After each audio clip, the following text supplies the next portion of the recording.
আমি মোহাম্মদ মেহেদি রহমান, ঢাকার গোপীবাগে থাকি। চাকরির ব্যস্ততার কারণে স্টুডিওতে এসে আমার ঘটনা বলা সম্ভব নয়। তাই আমার ঘটনাটি যদি ভূত এফএম এর প্রচারযোগ্য হয় তাহলে আপনি পড়ে শোনালে আমি খুবই খুশি হব। ছোটবেলা থেকেই আমার প্যারানরমাল ঘটনার প্রতি তীব্র একটা আকাঙ্ক্ষা আছে। এসব ঘটনা শুনতে, এগুলো নিয়ে জানতে আমার খুবই ভালো লাগে। ভূত এফএম শো আমি কখনোই মিস করি না, যদিও সময়ের কারণে লাইভ শোনা হয় না, তবে সবসময় আমি ভূত এফএম এর সাথেই আছি। আমার কাছে বেশ কিছু ঘটনা আছে, কিন্তু সময়ের অভাবে পাঠানো হয় না। এইবার এই বন্ধের সময়টা আমি কাজে লাগিয়েছি এবং একটা ঘটনা টাইপ করে ফেলেছি। আর কোনো কথা না বাড়িয়ে সরাসরি চলে যাচ্ছি আমার ঘটনায়। গত মাসে বিজয়ের দিবসের বন্ধে আমি এবং আমার স্ত্রী মৌসুমী একটা ট্যুর এজেন্সির মাধ্যমে সুন্দরবনে ঘুরতে যাই। সঙ্গত কারণে ট্যুর এজেন্সির নাম প্রকাশ না করার জন্য অনুরোধ রইল। সেখানে আমি এবং আমার স্ত্রী সহ আরো প্রায় ৭৫ জন টুরিস্ট ৩ দিন একা জাহাজে করে পুরো সুন্দরবন ভ্রমণ করি। যেহেতু আমরা ট্যুর এজেন্সির মাধ্যমে গিয়েছি, তাই পুরো সময় আমাদের সাথে বন বিভাগের একজন গাইড ছিলেন। মহান আল্লাহর রহমতে আমাদের ট্যুরটা বেশ ভালোই হয়েছিল। সেই ট্যুরের দ্বিতীয় রাতে যখন আমরা সবাই জাহাজে অবস্থান করছিলাম, তখন আমার সেই বন বিভাগের গাইডের সাথে কথা হয়। সুন্দরবন দেখতে যেমন সুন্দর, তেমনি তার মধ্যে লুকিয়ে আছে অনেক অজানা ভৌতিক ঘটনা। ভূত এফএমে অনেক আগে সুন্দরবন নিয়ে ঘটনা শুনেছিলাম। সেই চিন্তা থেকেই ওনার কাছ থেকে সুন্দরবন নিয়ে ঘটনা জানতে আগ্রহ প্রকাশ করি। সঙ্গত কারণে ওই বন বিভাগের গাইডের নাম প্রকাশ করার জন্য না করার জন্য অনুরোধ রইল। আমি ওনার মুখে শোনা সেই ঘটনা তার মতো করে লিখে পাঠালাম। সুন্দরবনের গভীরে শরণখোলা রেঞ্জের আশেপাশের কোন এক প্রত্যন্ত গ্রামে ৮০-৯০ দশকের দিকে এই ঘটনাটি ঘটে। সুন্দরবনকে কেন্দ্র করে হাজারো মানুষের বসবাস। সুন্দরবনের গ্রামের মানুষেরা মূলত মধু সংগ্রহ, গোলপাতা সংগ্রহ করে তাদের জীবিকা নির্বাহ করে। যারা গোলপাতা সংগ্রহ করে তাদের বাওয়ালি বলে। বনের অভ্যন্তরে নদী ও খালের পাড়ে প্রাকৃতিকভাবেই জন্মে প্রচুর পরিমাণ গোল গাছ। ডিসেম্বর থেকে মার্চ মাস পর্যন্ত গোলপাতা আহরণের সময়। প্রতি বছর এই মৌসুমে সাতক্ষীরা, বরগুনা, বাগেরহাট ও পটুয়াখালীর হাজার হাজার বাওয়ালি গোলপাতা আহরণ করে নৌকার মাধ্যমে পরিবহন করে এবং তা বিক্রির কাজ করে। সেই সময় বাওয়ালিরা দল বেঁধে বনের গভীরে গিয়ে গোলপাতা সংগ্রহ করত। কারণ বনের গভীরে একদিকে যেমন বাঘের ভয় থাকে, তেমনি তখন ডাকাতেরও খুব উৎপাত ছিল। প্রতিটি বাওয়ালি দলে একজন মানুষ দলের প্রধান হিসেবে থাকত। সে মূলত তার দলকে সংঘবদ্ধভাবে বনের মধ্যে নিয়ে যাওয়া এবং একসাথে ফেরত আনার দায়িত্ব পালন করত। বাওয়ালিরা তখন বিকাল সন্ধ্যার মধ্যে গোলপাতা নিয়ে গ্রামে চলে আসত। সন্ধ্যার পর কোনোভাবেই কোনো মানুষ বনের মধ্যে অবস্থান করত না। সেই সময় মদন নামের একজন বাওয়ালি ছিল। জানুয়ারি মাসের দিকে একদিন মদন বাওয়ালি দলের সাথে বনের মধ্যে গিয়ে গোলপাতা সংগ্রহ করছিল। সেদিন প্রচুর ঠান্ডা এবং কুয়াশা পড়েছিল। বনের মধ্যে ঠান্ডার প্রকোপ এমনিতেই অন্য সব জায়গার তুলনায় অনেক বেশি। ওই দিন দুপুরের দিকে হঠাৎ মদনের শরীর খুব ঘামতে আরম্ভ করে। অন্যান্য বাওয়ালিরা মদনকে একটু বিশ্রাম নিতে বলে। মদন কিছুক্ষণ একটা গাছের নিচে বসে থাকে, কিন্তু মদনের শরীর আরো খারাপ হতে থাকে এবং তার ভীষণ অস্বস্তি লাগতে লাগে। মদন তাই জলদি গ্রামে ফিরে যেতে চায়। মদন বাওয়ালি প্রধানকে বলে, যেহেতু তার শরীর খুব খারাপ, তার সাথে একজন বাওয়ালিকে দিতে যেন মদন গ্রামে ফিরে যেতে পারে। বাওয়ালিরা সবসময় সময় মতো গোলপাতা কাটা ও সংগ্রহ না করলে পাতা নষ্ট হওয়া, এমনকি গোলপাতার ঝাড় ধ্বংস হয়ে যাওয়ার আশঙ্কা থাকে। ওই দিন কাজের প্রচুর চাপ থাকায় বাওয়ালি প্রধান মদনের সাথে কোনো বাওয়ালিকে গ্রামে যেতে দিল না। বাওয়ালি দলের প্রধান মদনকে বলে, তুমি একটু কষ্ট করে হলেও আরো কিছু সময় এখানে থাকো। তাহলে কাজ শেষে আমরা সবাই একসাথে গ্রামে ফিরে যাব। কিন্তু মদন এ কথায় রাজি হলো না। বাউলি দলের প্রধানের অনেকে অনুরোধের পরেও মদন একাই গ্রামের জন্য রওনা হয়ে গেল। সন্ধ্যার দিকে বাওয়ালি দল গ্রামে ফিরে এলো। বাওয়ালি দলের প্রধান সবার আগে মদনের ঘরে গিয়ে মদনের শরীরের কি অবস্থা জানতে গেল। মদন ঘরে তার বৃদ্ধ বাবা মা, স্ত্রী দীপালি আর ৩-৪ বছরের একটা সন্তান ছিল। বাওয়ালি প্রধান মদনের ঘরে খোঁজ নিতে গেলে জানা যায় মদন তখনও ঘরে ফেরেনি। দীপালি বাওয়ালি প্রধানের কথা শুনে খুব চিন্তিত হয়ে পড়ে। সে বাওয়ালি প্রধানকে বলে তাদের সবার এখনই আবার বনে গিয়ে মদনের খোঁজ করা দরকার। কিন্তু বাওয়ালি প্রধান তাতে রাজি হয় না, বরং দীপালিকে শান্ত হতে বলল। বাওয়ালি প্রধান বলে, এমনিতেই সন্ধ্যা গড়িয়ে রাত হয়ে এসেছে। এই রাতে গহীন বনের মধ্যে গিয়ে মদনের খোঁজ করতে গেলে যে কোনো সময়ে বাঘের কবলে পড়তে হবে। দীপালি এ কথায় কান্না শুরু করে দেয়। সে কাঁদতে কাঁদতে বলে, এতগুলো মানুষ একসাথে বনে লাঠিসোঁটা নিয়ে গেলে বাঘ কখনোই হামলা করবে না। কিন্তু বাওয়ালি প্রধান দীপালির কথায় রাজি হয় না। দীপালি গ্রামের ঘরে ঘরে গিয়ে সবাইকে জানাতে লাগলো যে মদন ঘরে ফিরে আসেনি। দীপালি গ্রামবাসীকে অনুরোধ করলো যেন তারা মদনের খোঁজ করতে বনের মধ্যে যায়। কিন্তু গ্রামের সবাই একই কথা বলে যে কাল সকালে তারা মদনের খোঁজ করবে। এত রাতে বনের মধ্যে যাওয়া বিপদের মুখোমুখি হবার সমান। গ্রামের সবাই দীপালিকে কোনো মতে শান্ত করে ঘরে ফেরত পাঠিয়ে দিল। যদিও দীপালি ঘরে ফিরে এলো, কিন্তু তার মন কোনোভাবেই মানল না। দীপালির মনে হচ্ছিল মদন হয়তো বনের মধ্যে কোথাও অসুস্থ হয়ে পড়ে আছে। যদি তাকে রাতের মধ্যে খুঁজে পাওয়া যায় তবে রক্ষা, না হয় অসুস্থতায় নয় বাঘের হামলায় সে মারা যাবে। দীপালি নিজেও একজন বাওয়ালি মেয়ে।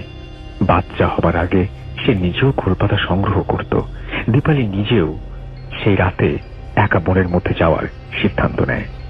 রাতে সবাইকে ঘুম পাড়িয়ে দীপালি একা একটা হ্যারিকেন নিয়ে বনের পথে রওনা দেয়। সুন্দরবনের যত গভীরে যাওয়া হয় ততই সব দিক এবং রাস্তা একই রকম লাগতে শুরু করে।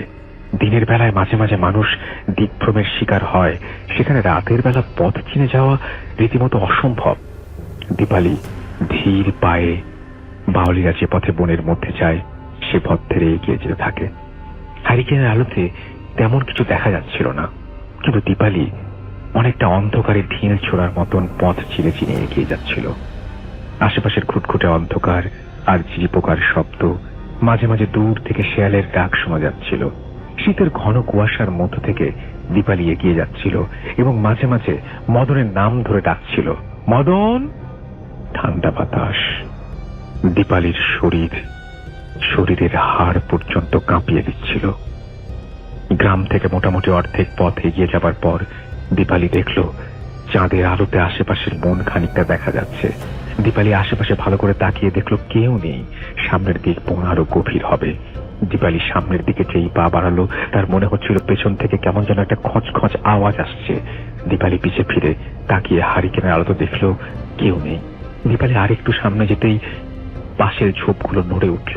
চাঁদ আর হ্যারিকেনের আলোতে দীপালি তেমন কিছুই দেখতে পেল না। এবার কেমন যেন অস্বস্তি লাগতে শুরু করলো। আশেপাশে নিশুতি পরিবেশ। এবার তার কেমন যেন ভয় লাগতে শুরু করলো। অনেক বাঘ মানুষকে একটু অনেক দূর থেকে পেছু নেয়, সময় মতো মানুষের উপর হামলা করে। দীপালি এবার দ্রুত পায়ে গ্রামের দিকে রওনা দিল। তার মনে হলো এত দূরে এসে যখন মদনকে পাওয়া যায়নি তবে অযথা এগিয়ে লাভ নেই। কাল সকালে গ্রামবাসীর সাথে সে আসবে। দীপালি বনের মধ্যে শুকনো পাতার মর্মর শব্দের মধ্য থেকে এগিয়ে আসছিল। এমন সময় সে পেছন থেকে ক্ষীণ একটা আওয়াজ শুনল। দীপালি এবার পিছে ফিরে না তাকিয়ে এগিয়ে যেতে লাগলো। সে মনে মনে ভাবল এই শব্দগুলো তার মনের ভুল। হঠাৎ দীপালিকে পেছন থেকে কেউ ভাঙা গলায় বলল, দীপালি। দীপালি এবার স্পষ্ট শুনল যে কেউ তার নাম ধরে ডাকছে। দীপালি আবার পেছন ফিরে তাকালো। আশেপাশে শুধু গাছপালা ঝোপঝাড় ছাড়া আর কিছুই দেখা গেল না। দীপালি যেই আবার গ্রামের পথে মুখ করলো, সাথে আবার পেছন থেকে ভাঙা গলায় শব্দ শোনা গেল, দীপালি, দীপালি। এবার বেশ ভয় পেয়ে গেল দীপালি। গলার আওয়াজটা শুনে মনে হলো মদন দীপালির নাম ধরে ডাকছে। দীপালি এবার পিছনে ঘুরে দেখলো যে তার থেকে খানিকটা দূরে একটা গাছের নিচে কেমন ঘন জমাট বাঁধা অন্ধকার। দীপালি একটু চাপা স্বরে বলল, কে কে ওখানে? মদন। দীপালি দু একবার মদনের নাম ধরে ডাকলো, কিন্তু আশপাশ সম্পূর্ণ নিস্তব্ধ। এবার দ্রুত গ্রামের দিকে পা বাড়ালো সে। হাড় কাঁপানো শীতে দীপালির আরো ভয় লাগছিল। হঠাৎ দীপালির মনে হলো হ্যারিকেনের আলোটা কেমন ক্ষীণ হয়ে আসছে, হ্যারিকেনটা যেন বন্ধ হয়ে যাবে। ঠিক সেই সময় দীপালির কানের পাশে ফিস ফিস আওয়াজ আসলো, দীপালি, আমাকে নিয়ে যা। দীপালি চমকে উঠে পেছনে ঘুরে তাকালো। তার হাত থেকে হ্যারিকেনটা নিচে পড়ে গেল। হ্যারিকেনের আলোটা দপ করে নিভে গেল। দীপালি কিছুক্ষণ আশেপাশে সব অন্ধকার দেখছিল। শোঁ শোঁ করে চারপাশে ঠান্ডা বাতাস বইছিল। ধীরে ধীরে চাঁদের আলোতে দীপালি হালকা হালকা সব দেখতে পেল। চারিদিকে কোনো কিছুই ছিল না, না কোনো মানুষ, না কোনো পশু পাখি, না কোনো অবয়ব। এই ঠান্ডাতেও দীপালির শরীর গরমে ঘেমে গেল।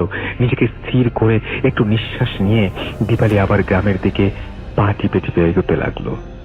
পর মুহূর্তে দীপালি তার সামনে কয়েক হাত দূরে যা দেখল তা দেখার জন্য তার পায়ের নিচ থেকে মাটি সরে গেল। দীপালি দেখল তার থেকে কয়েক হাত দূরে ঘন জমাট অন্ধকার তার কাছে চলে আসছে। সেই অন্ধকার একটা মানুষের মতো অবয়ব। কালো জমাট বাঁধা অন্ধকারের মধ্য থেকে মদনের বিভৎস মুখ ভেসে উঠল। মদনের মুখ ছাড়া শরীরের আর কোনো অংশ বোঝা যাচ্ছিল না। মদনের চোখের কোটর ফাঁকা। মদনের মুখ ছাড়া শরীরের আর কোনো অংশ বোঝা যাচ্ছিল না। মদনের চোখের কোটর ফাঁকা ছিল, তাতে কোনো মণি ছিল না। তার মুখের বিভিন্ন স্থানে বড় বড় ক্ষত। বিকৃত মুখটা দীপালির দিকে এগিয়ে আসছিল আর বলছিল, দীপালি, আমাকে নিয়ে যা, দীপালি, আমাকে নিয়ে যা। এই দৃশ্য দেখে দীপালি আর সহ্য করতে পারল না। প্রচন্ড জোরে চিৎকার দিয়ে বোনের দিকে ছুটতে লাগলো। কিছু দূর গিয়ে দীপালি পা পিছলে পড়ে যায় অথবা নিজে থেকে জ্ঞান হারিয়ে ফেলে। কারণ এরপর তার আর কিছুই মনে ছিল না। খুব ভোরবেলা মদনের বাবা মা ঘুম থেকে উঠে দীপালিকে ঘরে না পেয়ে জলদি গ্রামবাসীকে খবরটা জানায়। গ্রামবাসীরা ওই বাওয়ালি প্রধানের সাথে সুন্দরবনের গভীরে যায়। তারা বনের মধ্যে একটা পুকুরের পাড় ঘেঁষে দীপালিকে অচেতন অবস্থায় খুঁজে পায়।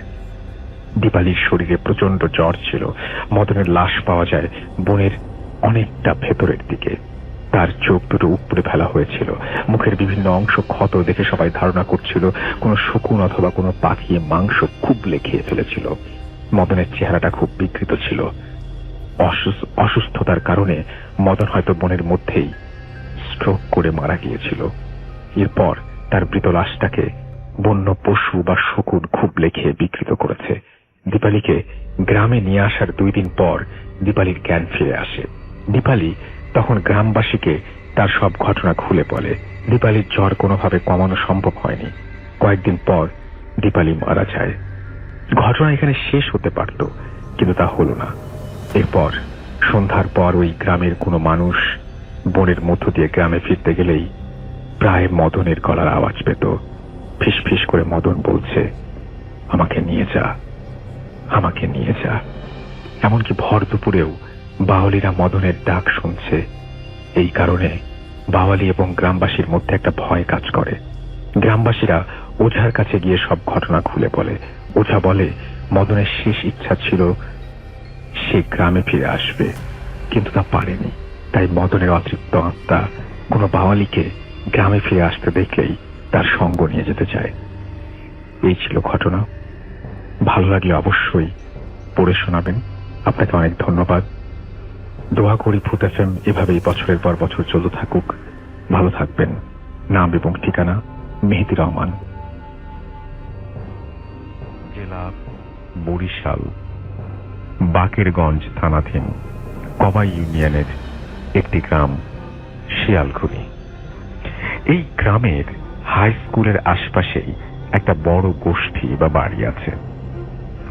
এরা আমার আত্মীয় হয় সম্পর্কে। তো আমার এক আত্মীয় বরিশালেই ছিলেন এবং আমরাও বরিশালেই ছিলাম। আমার এক আত্মীয় যেহেতু বরিশালে আছি, তিনি মারা যান কোনো কারণবশত, এবং যেহেতু বরিশালে আছি তার লাশ মানে সে হচ্ছে আত্মীয় হচ্ছে চাচা বা মামা, এরকম চাচা প্লাস মামা এরকম ব্র্যাকেটে লেখা। আজ থেকে 3-4 বছর আগে মারা যান। তখন কোনো কারণবশত আমি এবং আমার মা বরিশালেই ছিলাম। যেহেতু বরিশালেই আছি, তার লাশ না দেখতে গেলেই নয়।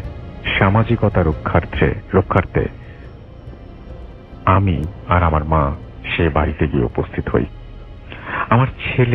আমরা ছেলে ও পুরুষ মানুষ সবাই বাড়ির ভেতরের উঠোনেই বসেছিলাম, আর বাড়ির ভেতরে সব মহিলারা অবস্থান করছিল। তার লাশ বাড়ির বাইরে এনে উঠোনের এক কোণায় গোসল করানো হচ্ছে, খাটিয়া তৈরি হচ্ছে, কিন্তু তার পাশে আরো একটা খাটিয়া করা হচ্ছিল। আমি কিছুই বুঝছিলাম না। আর আমাদের বরিশালে খুব বেশি একটা যাওয়া হয় না বলেই সেখানকার কাউকে তেমন ভাবে চিনি না, যদিও রক্তের আত্মীয়। এসব দেখে জিজ্ঞাসাও করতে পারিনি। কে কিভাবে ভেবে বসে কে জানে। পরক্ষণেই ভেবেছিলাম কোনো মহিলাও মারা গিয়েছে হয়তো, যার জন্য লাশ বাইরে আননি, বাড়ির ভেতরেই লাশ রেখেছে। গ্রামের লোকজন আর আমার আবার হাদিসের নিয়ম অনুযায়ী কাজ করে থাকে। পুরুষের লাশ তারপর তার স্ত্রী দেখে না, আবার স্ত্রী জাতির লাশ সব পুরুষ দেখতে পায় না। আমি সেই ভাবনা মাথায় নিয়েই বসেছিলাম, আর এটা ভাবাই স্বাভাবিক ছিল। এরপর লাশ প্রস্তুত হয়ে গেলে জোহরের আজান আমরা শুনতে পাই। সবাই নামাজ পড়ে এসে জানাজা পড়ার প্রস্তুতি নিচ্ছিল। আমি তখন নোটিস করি যে সেখানে মাত্র একটা লাশের জানাজার প্রস্তুতি চলছে। অন্য খাটিয়া কাফনের ওপর সেটার কি হলো মনে খটকা নিয়েই দাঁড়িয়েছিলাম। আমি জানাজা না পড়ে অন্য খাটিয়ার কাছে যাই, গিয়ে পর্যবেক্ষণ করতে থাকি। সবকিছুই সে বেশ স্বাভাবিক ছিল। ওইদিকে জানাজাও শেষ। জানাজা শেষে একটি মাত্র লাশের খাটিয়া নিয়ে সবার সাথে কবরস্থান পর্যন্ত যাই। গিয়ে দেখি কবরস্থানে পাশাপাশি দুটো কবর খোঁড়া। সেটা দেখে আমার কৌতূহলের মাত্রা তীব্র থেকে তীব্রতর হতে থাকে। কোনোভাবেই আমার মনের খুঁতখুঁতে ভাব দূর হচ্ছিল না। কৌতূহল আমাকে অনেকটাই অন্যমনস্ক করে দিয়েছে। কবর দেয়া হচ্ছিল তখন আমি শূন্য দৃষ্টিতে একটা কথাই ভেবে যাচ্ছিলাম, ওই খাটিয়াটা কিসের? ওইখানে কাফনের কাপড় রাখা, আগরবাতি এনে রেখেছে, খাটিয়াটাও ধুয়ে মুছে পরিষ্কার করে রাখা, কিন্তু কেন? এদিকে কবর খোঁড়া হয়েছে দুটো, অথচ লাশ এসেছে একটি। তবে বাকি খাটিয়া, কাফন, কবর এসব কিসের জন্য? আর কেই বা এমন মারা গেল যার কথা জানলাম ও শুনলাম না মাত্র? লাশের দাফনের কাজ শেষ। সবাই মোনাজাত শেষে কবরস্থান থেকে বাড়ির উদ্দেশ্যে হেঁটে যাচ্ছিল, আর আমি ফিরে ফিরে কবরটাই দেখছিলাম। এত সবকিছু দেখে না বুঝে একটা লোককে জিজ্ঞাসাই করে ফেলি, ভাই এসবের কারণ কি? সে আমাকে বলে, আজকেই জানতে পারবেন। এখন জিকির করতে করতে বাড়ি চলুন আগে। বাসায় এসেছি 1 থেকে 1.5 ঘন্টা হয়েছে। মাত্রই আমার আর এক আত্মীয় স্বজন, যার দাফন হয়েছে, তার আপন ছোট ভাই মারা গেলেন। যিনি মারা গেছেন তিনি হঠাৎই মারা গেছেন, এবং তিনি তার বড় ভাইয়ের জানাজাও পড়েছিলেন। পরবর্তীতে দ্বিতীয় খাটিয়ায় করে তাকে নিয়ে যাওয়া হয় এবং পাশের কবরে শায়িত করা হয়। অগ্রিম খাটিয়া তৈরি, কবর খুঁড়ে রাখার আসল কাহিনী জানতে পারি আমার আম্মু ও এক ভাইয়ার কাছে। আমার আম্মু আগে জানতো না এসব, সেদিন ওই বাড়িতে গিয়ে জেনেছে, আর ভাইয়া আগে থেকেই সব জানতো। মূল ঘটনা হচ্ছে, এই বাড়িতে একটা রেওয়াজ আছে। এই বাড়িতে যদি কেউ মারা যায়, তবে তার দাফন করে আসার পরপরই কিংবা ওই দিনই আরো 1জন বা 2জনের মৃত্যু হবেই। এজন্য কেউ মারা গেলে অন্য একটা লাশ দাফনের সকল ব্যবস্থা করা হয়ে থাকে। অনেক অনেক বছর আগে থেকেই নাকি এইরকম মৃত্যু হয়ে আসছে। মারা গেলে 2-3 জন একদিনেই মারা যাবে। এর কারণ কি সেটা আমি জানতে পারিনি।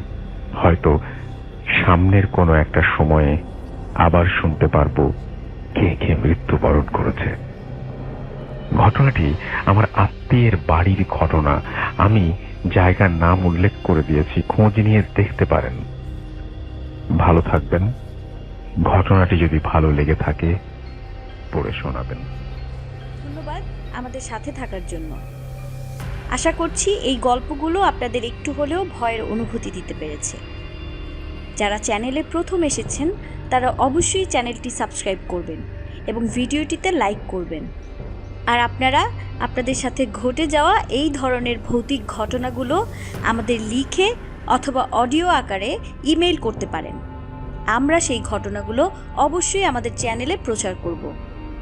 আমাদের ইমেল করার ঠিকানা ভৌতিককথন@gmail.com। আপনাদের সুবিধার জন্য আমাদের ইমেল আইডি আমাদের ডেসক্রিপশন বক্সে দেয়া থাকবে। ধন্যবাদ। ঘটনাটি ঘটে আমার চাচাতো বোনের সাথে। আমি তার মতো করেই বলছি। সাল 2012, মাস জুলাই। দিনটি ছিল রবিবার। আমি আর আমার হাজবেন্ড ঢাকার একটি ব্যস্ততম স্থানে একটি বিল্ডিং এ নতুন শিফট হই। সঙ্গত কারণে নাম উল্লেখ করলাম না। আমার হাজবেন্ড মুকিত একটি প্রাইভেট কোম্পানিতে জব করায়। তাকে প্রায়শই রাতে লেট করে বাসায় ফিরতে হতো। সেদিনও তার অফিসে কাজের চাপ থাকায় সে অফিসে যায়। আমি আর আমার ছোট ভাই বাসায় সারাদিন নিজেরাই সব গুছানো শুরু করি। আমাদের একটি বেডরুম, সাথে বারান্দা, তার পাশে কিচেন রুম, আর কিচেনের পাশে ডাইনিং রুম ছিল। আর মেইন ডোর থেকে ঢুকেই হলো হল রুম বা ওপেন স্পেস। বিল্ডিং এর আশেপাশে অনেক বিল্ডিং আছে, কিন্তু একটি বিল্ডিং আন্ডার কনস্ট্রাকশন। তবে সেখানে কোনো কাজ চলছে না। সেটি আমার বেডরুমের পাশে। নতুন বাসায় উঠে সব ঠিকঠাক করতে করতে ক্লান্ত আমি সোফাতেই শুয়ে ঘুমিয়ে পড়লাম।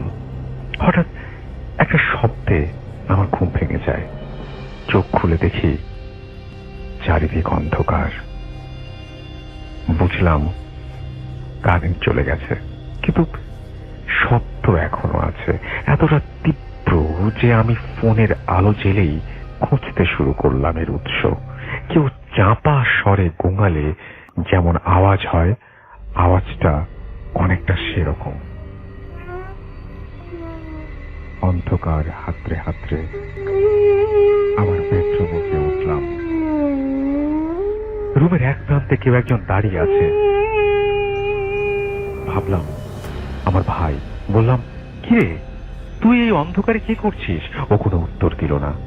আমি ওর কাছে যাব, তখনই ডোরবেলের শব্দ পেয়ে আমি মেন ডোর খুলতে চলে গেলাম। দেখি আমার হাজব্যান্ড এসেছে। এরপর চার্জার লাইট নিয়ে আমি আমার রুমে যাই। দেখি কেউ নেই। আমার হাজব্যান্ড আর আমার ভাই রিয়াদের সাথে অন্য রুমে কথা বলছে শুনতে পেলাম। ভাবলাম আমি দরজা খোলার ফাঁকে রিয়াদ অন্য রুমে চলে গেছে, কিন্তু তাহলে তো আমার সামনে থেকে যেতে হতো। যাই হোক, আমি কিছু না ভেবে মুকিতকে বাইরে থেকে খাবার নিয়ে এসেছে তা আমরা তিনজন খেয়ে ঘুমোতে গেলাম যার যার রুমে। সকালে উঠে দেখলাম কিচেনে গত রাতের মুরগির মাংসের সব হাড়গুলো ছড়িয়ে ছিটিয়ে আছে। আমি দেখে অবাক হলাম, কারণ 5 তলায় থাকি, এখানে কোনো বিড়াল সাধারণত আসবে না। আমি কাউকে কিছু বললাম না। আসল ঘটনা ঘটলো সেদিন সন্ধ্যায়। আমি কিচেনে রান্না করছিলাম, ঠিক তখন একটি কান্নার আওয়াজ পেলাম। আমার বেডরুমের দিকে যাই, গিয়ে দেখি পর্দার অর্ধ নির্মাণরত বিল্ডিং এর 6 তলায় আবছা অন্ধকারে কেউ দাঁড়িয়ে আছে। আর কিচেনে চলে গেলাম। আর তার একটু পরে আমার বেডরুম থেকে কর্মর শব্দ। আমি রুমে চলে গেলাম এবং যেটা দেখলাম সেটা দেখে আমার গা শিউরে উঠলো। দেখলাম আমার রুমের মেঝেতে আমার ভাই রিয়াদ পড়ে আছে, আর তাকে কেউ খাবলে খাবলে খাচ্ছে। যে খাচ্ছিল সে আমার দিকে উল্টো হয়ে বসেছিল, তাই মুখ দেখতে পাইনি। এই দৃশ্য দেখার পর আমি ভয়ে দৌড়ে বাসা থেকে বের হয়ে সিঁড়ি থেকে নামতে থাকি। তখন আমার ভাইয়ের সাথে আমার ধাক্কা লাগে। আমি ওকে দেখে আর কিছু মনে নেই। যখন আমি চোখ খুলি দেখি আমি আমার রুমে শুয়ে আছি। আমার পাশে আমার হাজবেন্ড মুকিত আর রিয়াদ ভাই। ওদের সব বলে খুলে বলি। মুকিত বলল, আমি সিঁড়িতে অজ্ঞান হয়ে যাওয়াতে রিয়াদ ওকে ফোন করে আশেপাশের লোক ডেকে আমাকে বাসায় নিয়ে আসে। ঘটনাটা এখানে শেষ হলে ভালো হতো হয়তো, কিন্তু সেদিন রাতে আরো খারাপ কিছু আমার জন্য অপেক্ষা করছিল। রাতে আমার অনেক ঠান্ডা অনুভব হওয়ায় ঘুম ভেঙে যায়, অথচ তখন ছিল গরমের সময়। আমি সব সময় ডাইনিং রুমের লাইট অন করে ঘুমাই। সেই রাতে আলো কিছুটা কম থাকায় আমি বেডরুমের দরজার সামনেও পড়ে এবং সেই আবছা আলোতে আমি যা দেখলাম তা দেখার জন্য আমি মোটেও তৈরি ছিলাম না। দেখলাম একটি লোক খালি গায়ে ধুতি পরা, তার হাতে একটি ফাঁসির দড়ি। সে আমাকে ডাকছে হাত ইশারা দিয়ে। তার কপাল কাটা, সেখান থেকে রক্ত পড়ছে। আমার সমস্ত শরীর ঘামে ভিজে গেছে, একটুও নড়তে পারছি না। আমার কণ্ঠ থেকে কোনো আওয়াজ বের হলো না। লোকটি ক্রমশ আমার দিকে এগোতে থাকলো, খুঁড়িয়ে খুঁড়িয়ে। আমি এক বিন্দু নড়তে পারছি না। ভয়ে আমার গলা শুকিয়ে আসছে। প্রচন্ড জোরে আমি চিৎকার দিয়ে অজ্ঞান হয়ে যাই। সকালে ঘুম ভেঙে দেখি গায়ে প্রচুর জ্বর। আমার হাতের কবজিতে আঙুলের হালকা ছাপ, মনে হয় কেউ আমাকে টেনে বা জোরে শক্ত করে ধরেছিল। মুকিত আমার চিৎকারে ঘুম থেকে উঠে আপনি দেখে আমি অজ্ঞান। আমার ভাই আর মুকিত সারা রাত জেগে থাকে। আমি নাকি কিছুক্ষণ পর পর গোঙাচ্ছিলাম। সকালে আমার ঘুম ভাঙার পর এলাকার হুজুরকে আনা হয়। তিনি আমাকে পানি পড়া ও তাবিজ দিয়ে যান আর বলেন পাশের বিল্ডিং এর কাজ 9 বছর ধরে বন্ধ। ওই বিল্ডিং এর মালিক নারায়ণ চন্দ্র লোনের টাকা পরিশোধ করতে না পেরায় এক রাতে 6 তলায় ফাঁস নেন, আর তখন থেকে খালি গায়ে শুধু ধুতি পরা ছিলেন তিনি। তারপর নাকি প্রায়শই মানুষ গভীর রাতে কান্নার আওয়াজ শুনতে পেত। কেউ কেউ দেখেছেও ধুতি পরা আর খালি গায়ে কে যেন হাঁটছে 6 তলায়। এরপর আমরা বাসা চেঞ্জ করার সিদ্ধান্ত নেই। তবে অন্যত্র যাওয়ার আগ অবধি আমি আর কিছু দেখিনি। মাঝে মাঝে ঘুমানোর শব্দ পেলেও আমি আর ওই বিল্ডিং এর দিকে তাকাতাম না। সন্ধ্যায় আর রাতে কখনো একা থাকিনি। 9-10 দিনের মধ্যেই নতুন বাসা পেয়ে সেখানে চলে যাই। আমার হাতের হালকা ছাপের দাগটাও ছিল না আর। এরপর আমি আর কখনো কিছু দেখিনি বা শুনিনি। এই ছিল আমার বোনের ঘটনা। ভালো লাগলে পড়ে শোনাবেন। আমার নাম দীপাঞ্জনা দাস। দীপাঞ্জনা দাস থাকেন কলকাতায়, সেখান থেকে তিনি ঘটনাটি পাঠিয়েছেন। তিনি লিখছেন, আমি আমার একটা ঘটনা শেয়ার করতে চাই। ঘটনাটা ঠিক আমার সাথে ঘটেনি, কিন্তু আমারই পরিবারের লোকের সাথে ঘটেছে। সে কারণে আমি সবার আসল নাম এবং এক্সাক্ট লোকেশন বলতে পারছি না। ভালো লাগলে পড়ে শোনাবেন। মাস 2 আগে আমাদের কাছে একটা বিয়ের নিমন্ত্রণ আসে। যার বিয়ে সে হলো আমার মায়ের ছোট কাকার ছেলে, মানে আমার দূর সম্পর্কের মামা। থাকেন চাকদহ বা চলতি কথায় চাকদাতে। সেখানে আমি শেষ যখন গিয়েছিলাম তখন আমি বেশ ছোট। তারপর আর যাওয়া হয়ে ওঠেনি। তারপর যথারীতি গেলাম নিমন্ত্রণ রক্ষা করতে। সেখানে পৌঁছে আমাদের অনেক আত্মীয়দের সাথে দেখা হলো, কাজিন ভাই বোন সবার সাথে দেখা হলো। যে মামার বিয়ে তার মা অর্থাৎ আমার দিদা এক সময় আমায় বললেন তাদের বাড়ি থেকে 2টো বাড়ি ছেড়ে তার বোনের বাড়ি। তিনি এখনো কেন আসছেন না, তাই আমি যেন গিয়ে তাকে একবার ডেকে নিয়ে আসি। বুড়ো মানুষ, হয়তোবা খেয়াল নেই। সেই মতো আমি গেলাম সেই বাড়িতে। সাথে আমার 2 কাজিন ভাই বোন ছিল। বুঝলাম ছোটবেলায় এ বাড়িতে আমি এসেছিলাম। সেই বাড়িতে ঢুকে দিদাকে বার 2 ডাকতেই তিনি বেরিয়ে এলেন। এসে আমাদের দেখে তিনি খুবই খুশি হলেন। তাকে আমাদের সাথে যেতে বলায় তিনি বললেন আগে তার ঘরে আমাদের আসতে হবে, না হলে তিনি কিছুতেই ছাড়বেন না। বয়স্ক মানুষের কথা উপেক্ষা করা যায় না, উচিত নয়। তাই 3 জন আর ঘরে গিয়ে বসলাম। দিদা বললেন, তোমরা বসো দিদি ভাই, আমি এক্ষুনি আসছি বলে তিনি ভেতরে চলে গেলেন। আমরা ঘুরে ঘুরে ঘরখানা দেখতে লাগলাম। সারা ঘরে অনেকগুলো বইয়ের আলমারি, আর সেই আলমারি ভর্তি ফিজিক্সের বই। আমার ফিজিক্সের প্রতি বরাবরের একটা দুর্বলতা থাকায় আমি সাগ্রহে সেগুলো দেখতে লাগলাম।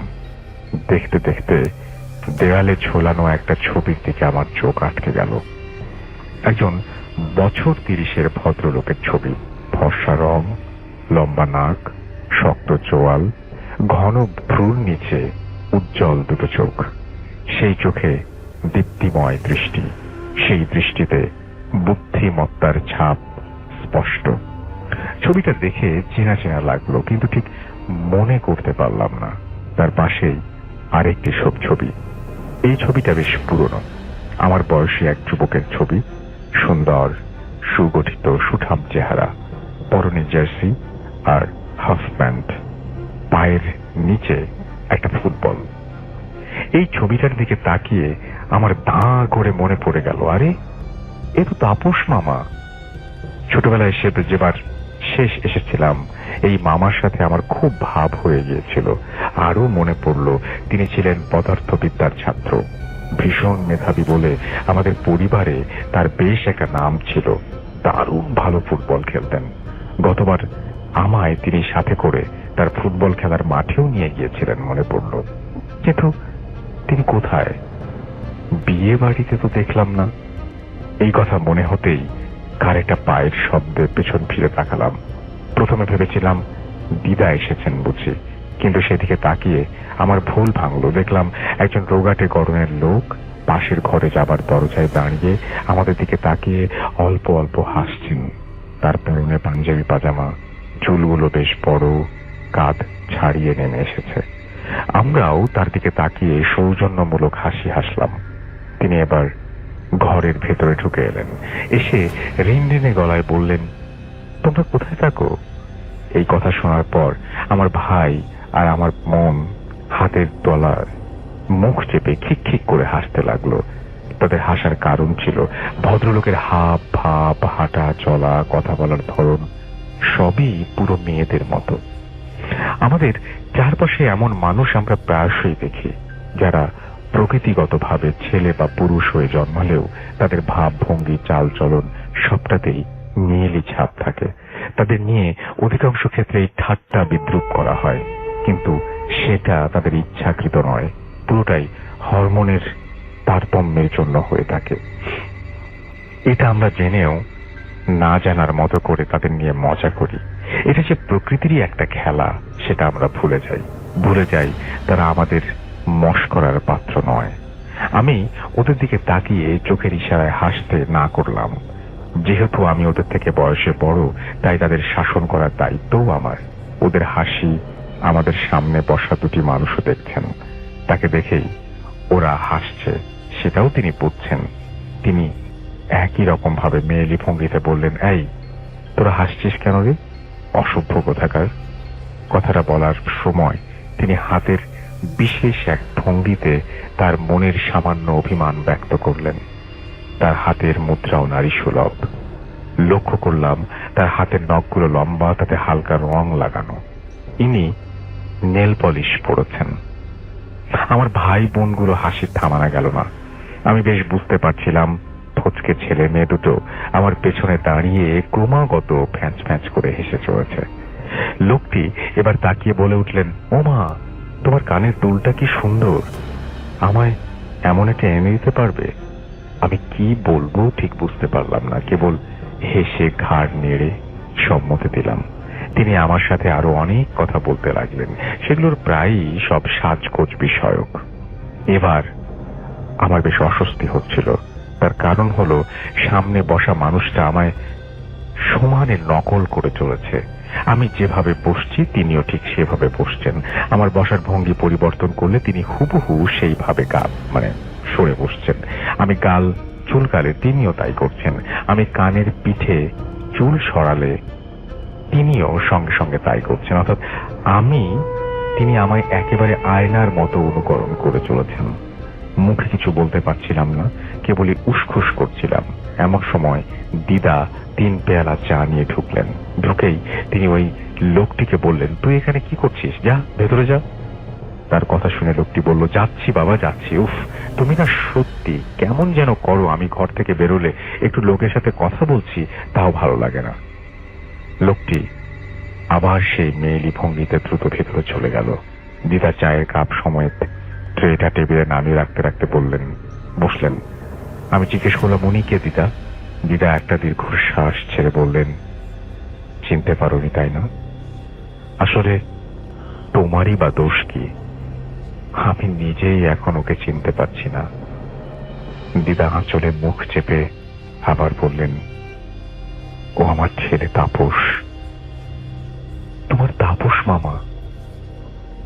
ইনি তাপস মামা? আমি শুনে ভীষণ অবাক হয়ে গেলাম, কিন্তু আমার যতদূর মনে পড়ছে উনি তো এরকম ছিলেন না। দিদা বললেন, ছিলেন নাই তো। মাস চার আগেও ছেলে আমার এমন ছিল না, পুরোপুরি সুস্থ আর স্বাভাবিক ছিল, আর 5টা সাধারণ ছেলের মতো। কিন্তু এমন হলো কি করে হঠাৎ?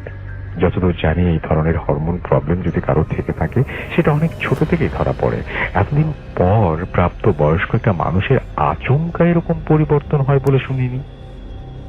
কি আর বলবো মা, আগে আমার ছেলে সারাদিন পড়াশোনা নিয়ে থাকতো, কলেজে পড়াতে যেত, একদিনও কামাই করতো না। ফুটবল খেলায় খুব ঝোঁক ছিল, আর এখন সারাদিন সাজগোজ নিয়ে থাকে, বারণ করলে শোনে না। শাড়ি পরে, মেয়েদের মতো করে সেজে আয়নার সামনে গিয়ে বসে থাকে। কলেজে যাওয়া ছেড়ে দিয়েছে, বাড়িতেও পড়াশোনা করে না। আর কি সব ম্যাগাজিন আছে, শাড়ি গয়নার ছবি দেয়া, সেই সব পড়ে সর্বক্ষণ। খেলাধুলার ধারে কাছেও যায় না, আর আয়নার সামনে দাঁড়িয়ে বিভিন্ন নাচের ভঙ্গি রপ্ত করে। কি বলছো দিদা? মাত্র 4 মাসে একটা মানুষ আমূল পরিবর্তন হয়ে যেতে পারে? আমি বিশ্বাসই করতে পারছিলাম না। আমার দেখা সেই তাপস মামাকে এবার বেশ মনে পড়ল। 20 বছরের এক টকবকে তরুণ, পায়ের আগায় ফুটবল নিয়ে মাঠ দাপিয়ে বেড়ায়, পদার্থবিদ্যার এক কৃতি ছাত্র, মেহিলিপনার লেশ মাত্র নেই।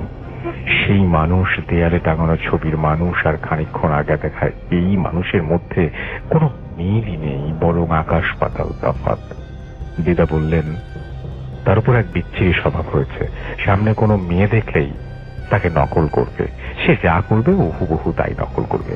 আচ্ছা, এটা তো কোনো মানসিক সমস্যা হতে পারে। তোমরা ডাক্তার দেখাওনি? আমি প্রশ্ন করি। দেখাইনি আবার? কলকাতায় নিয়ে গিয়ে বড় বড় ডাক্তার দেখিয়েছি, কেউ কিছু ধরতে পারেনি, কোনো সমাধানও দিতে পারেনি। আর দেবেই বা কি করে? এ তো কোনো রোগ নয়, ওর গায়ে যে হাওয়া বাতাস লেগেছে। হাওয়া? কি? প্রশ্ন করল আমার ভাইটা। হাওয়া বাতাস, যেটা বললো, মানে খারাপ জিনিস।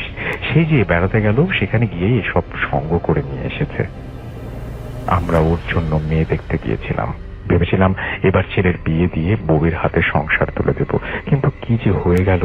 ও ঠাকুর, আমার ছেলেটা কি আর ভালো হবে না? দিদা দীর্ঘশ্বাস ছাড়লেন। আমি জিজ্ঞেস করলাম, কবে থেকে এটা হয়েছে দিদা, কি করে হলো? দিদা এরপর পুরো ঘটনাটা আমাদের বললেন। বয়স্ক মানুষ, তাই একটু এলোমেলো ভাবে বলছিলেন। আমি যতটা পারছি সাজিয়ে ওনার কথা অনুযায়ী গোড়া থেকে বলার চেষ্টা করছি। 4 মাস আগে তাপস মামা আর তার তাই দুই বন্ধু গিয়েছিলেন পুরুলিয়া বেড়াতে। তাদের নাম বিপ্লব আর সৌম্য।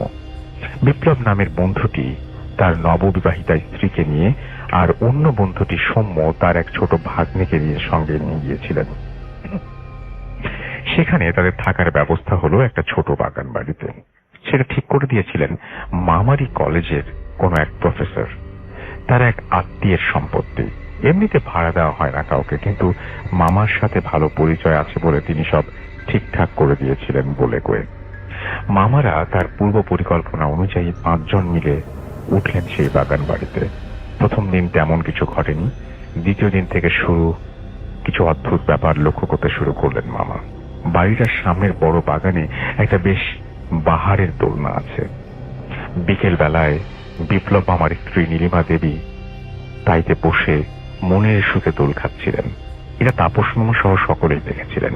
সেদিন রাতের বেলায় মামা নিজের ঘরে শোবার আগে খাটে শুয়ে বই পড়ছিলেন। এটা তার বরাবরের অভ্যাস। রাত তখন অনেক হয়েছে, বাইরে বৃষ্টি, চুপ চুপ করে জানলা দিয়ে ঠান্ডা হাওয়া ঢুকছে, ভারী মনোরম আবহাওয়া।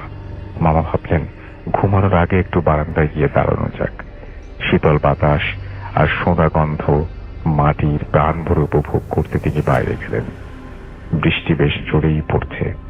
তার ঘরের বারান্দা থেকে বাগানটা স্পষ্ট দেখা যায়। তিনি সোজাসুজি বাগানের সেই বাহারি দোলনাটা, সেদিকে তাকিয়ে তিনি দেখতে পেলেন দোলনায় কে যেন বসে রয়েছে, দোল খাচ্ছে। কি অদ্ভুত, এত রাত্রে এই ঘোর বৃষ্টির মধ্যে কে দোলনায় বসে দোল খাবে? এই বাড়িটায় তারা 5 জন ছাড়া আর কেউ নেই। বাকিদের মধ্যে কার এমন মাথা খারাপ হলো যে এই দুর্যোগের মধ্যে বাগানে যাবে? তিনি ভাবলেন হয়তো সৌম্যর ভাগ্নে হতে পারে।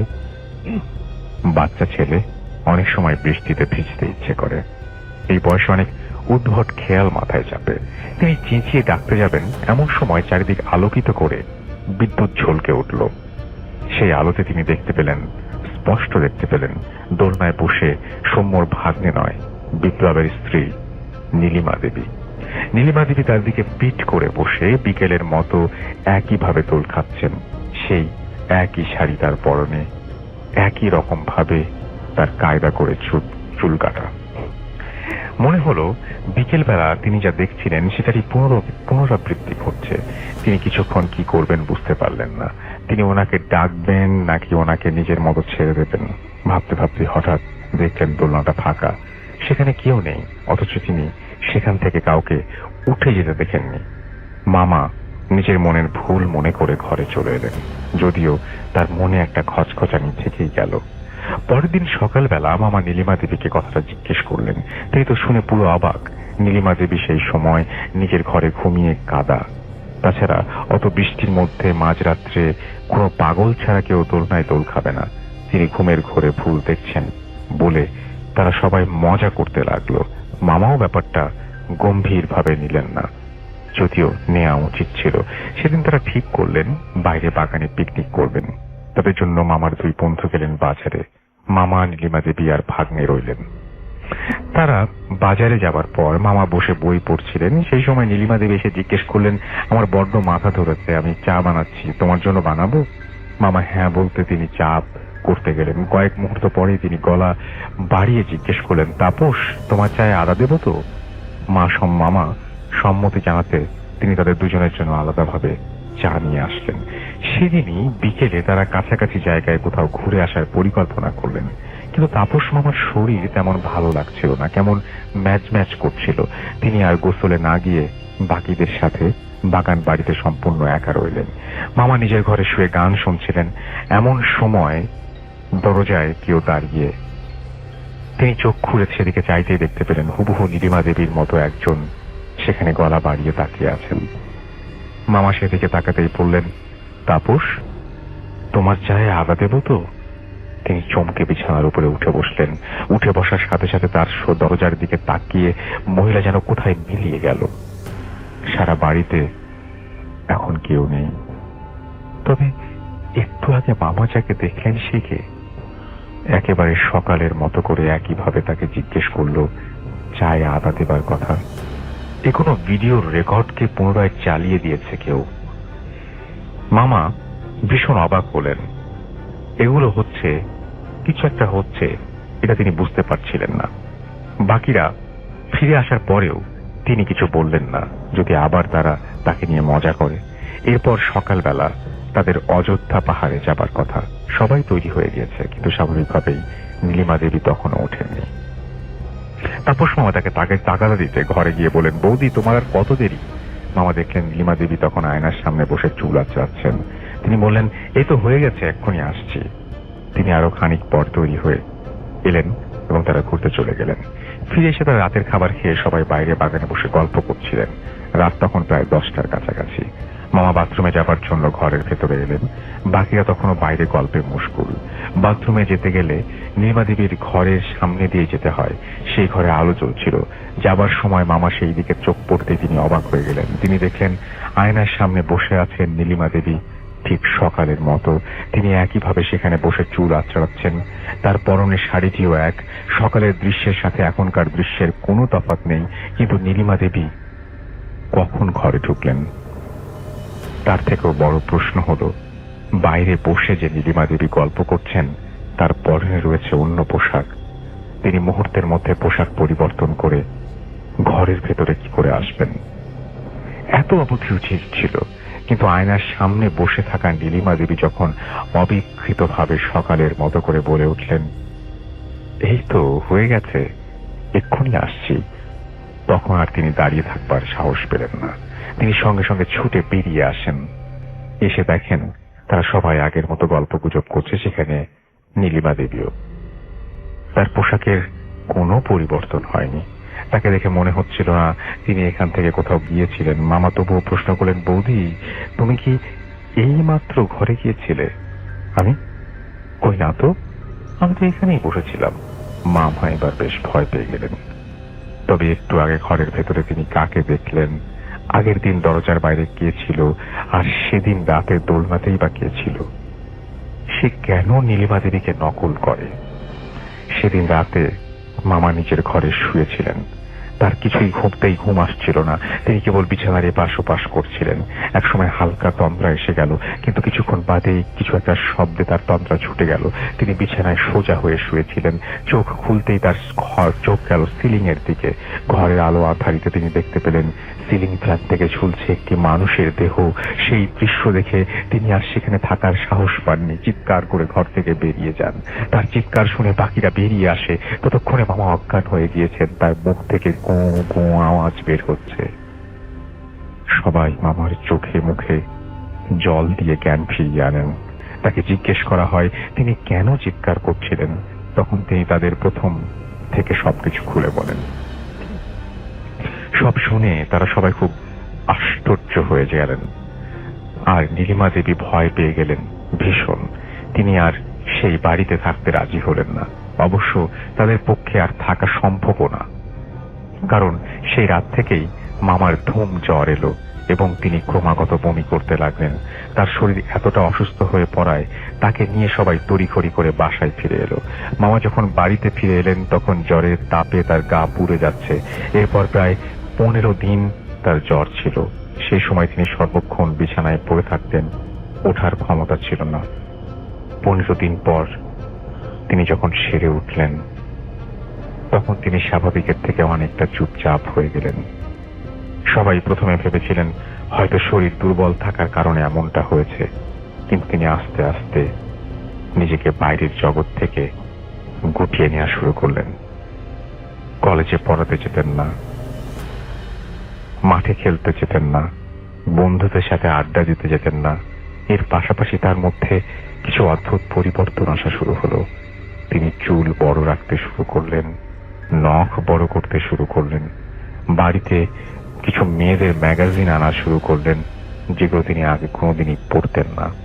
তার আচার আচরণ, কথাবার্তা, পছন্দ অপছন্দ সবেতেই পরিবর্তন আসা শুরু হলো। সবকিছুতেই মেয়েলিপনার ছাপ পড়তে শুরু করলো। ছেলের এমন অদ্ভুত পরিবর্তন দেখে দিদা স্বাভাবিকভাবে খুব চিন্তিত হয়ে পড়লেন। তিনি তাপস মামার বাকি 2 বন্ধু যারা তার সাথে পুরুলিয়া ঘুরতে গিয়েছিল তাদের ডেকে জানতে চাইলেন এমন কি হয়েছিল যার জন্য এই পরিণতি। প্রথমে তারা কিছু বলতে না চাইলেও দিদার জোরাজুরিতে বলতে বাধ্য হন।